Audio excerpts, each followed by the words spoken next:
स्वागत है आपका एक और वीडियो में। आज एक नए टॉपिक पे बात करेंगे।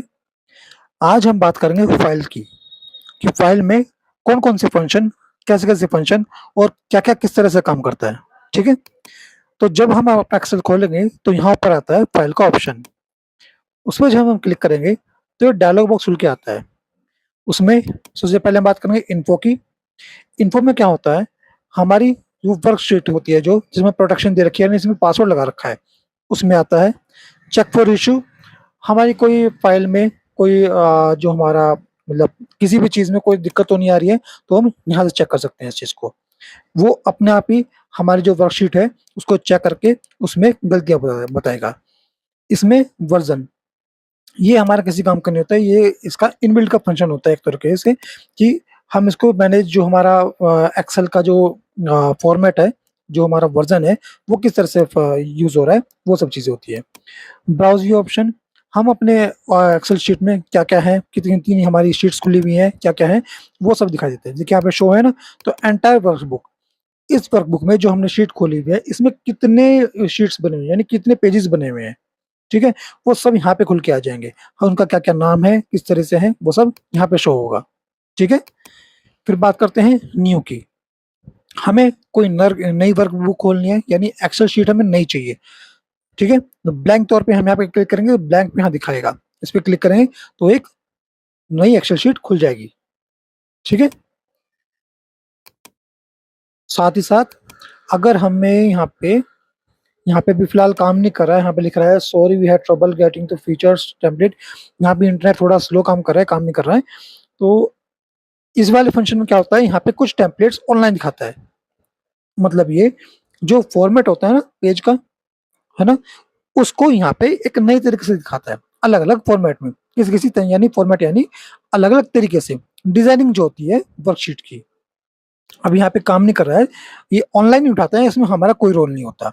उसपे जैसे ही हम क्लिक करेंगे, वही ऑनलाइन शीट खुल जाएगी। अब डिपेंड करेगा कि हम जो शीट सेलेक्ट कर रहे हैं, वो पेड है या फ्री है। अगर पेड है, तो उसका हमें पेमेंट करना पड़ेगा, लेकिन अगर फ्री है, तो हम बिना कॉस्टिंग के उसको यूज़ कर सकते हैं। ठीक है? फिर बात करते हैं ओपन की।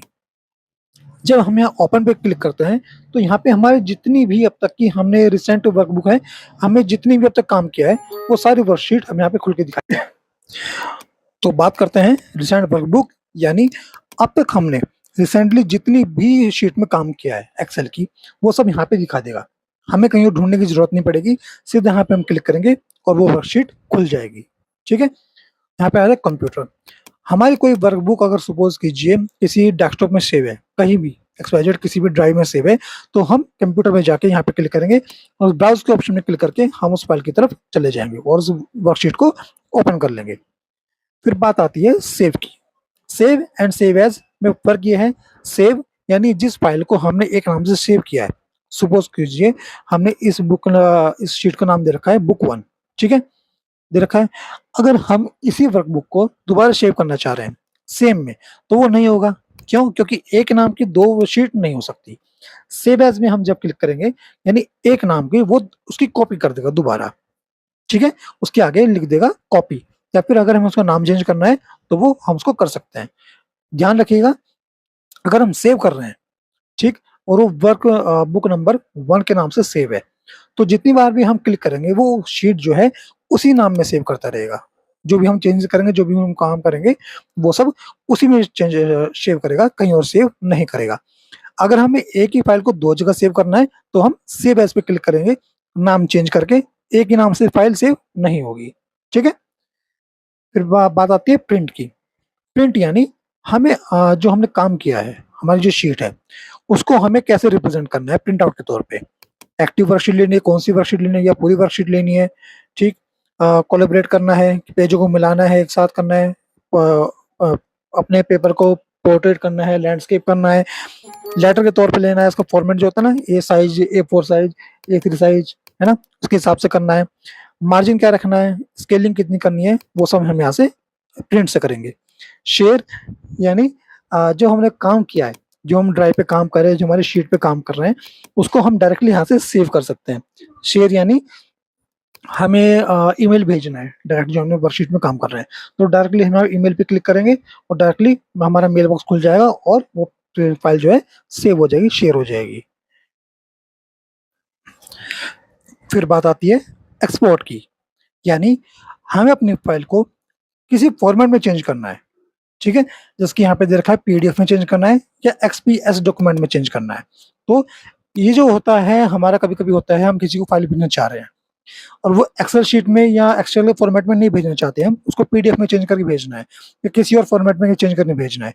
तो हम यहाँ पे उसको चेंज करके डायरेक्टली मेल में अटैच करते हैं, चाहे अपने पास सेव रखते हैं, जो भी कुछ करना है हमें यहाँ से करेंगे। ये आता है फिर क्लोज। हमारी इसमें हम देखिए क्लिक करते साथ ये डायलॉग बॉक्स खुल के आ गया, यानी जब हम अपनी फाइल को क्लोज करना चाह रहे हैं, यानी हमारा काम पूरा हो चुका है, तो हम यहाँ क्लोज पे क्लिक करेंगे। फिर आता है अकाउंट। इसमें हमारी पूरी सेटिंग होती है, हमारा जो लॉगिन होता है, हमारी जो प्रोडक्ट जो होता है, जो एक्सेल है, उसका टोटल एक्टिवेशन की, यानी इसका जो इनबिल्ट फंक्शन होता है, इसमें हमारा कोई रोल नहीं होता, ठीक है। फिर आता है ऑप्शन। ऑप्शन में क्या होता है, इसमें टोटल जो हमारा एक्सेल शीट है उसकी सेटिंग, हमें किस फॉर्मेट में चाहिए पूरा एक्सेल का लेआउट, क्या क्या फॉर्मूलेज में यूज करना है, हमें किस तरीके से काम करना है, क्या क्या हमें चाहिए, क्या क्या नहीं चाहिए, सेव के लिए हमें क्या क्या फंक्शन चाहिए, कहाँ पे हमारी फाइल सेव होनी चाहिए ऑटोमेटिकली, हमारे वर्कबुक का क्या नाम होना चाहिए, वो सब हमारा यहाँ से होगा। हमारे एक्सेल की लैंग्वेज क्या होनी चाहिए, एडवांस सेटिंग क्या होनी चाहिए, प्रूफिंग, फॉर्मूलाज, जनरल, मतलब ये सब जो है एक्सेल का इनबिल्ट फॉर्मूला। हमारा जो डिफॉल्ट सेटिंग होती है ना, आपने सुना होगा किसी एप्लीकेशन की जो डिफॉल्ट सेटिंग होती है कि इसको हम चेंज करते हैं तो ऑटोमेटिकली पूरा एक्सेल जो सॉफ्टवेयर है पूरा पूरा चेंज हो जाता है। ये चीज वही है ऑप्शन में, यानी ये जो ऑप्शन का जो सेटिंग है, ये हमारा इनबिल्ड एक्सेल का जो फॉर्मूलाज है, जो उसकी सेटिंग उसे लेआउट होगा, उसको मैनेज करना है, उसको डिजाइनिंग करना है, उसमें क्या क्या फंक्शंस देने, क्या क्या नहीं देने, वो सब कुछ होता है, ठीक है। चलिए, तो मिलते हैं अगली वीडियो में, शुरू करते हैं एक्सेल का दूसरा पेज। Thank you.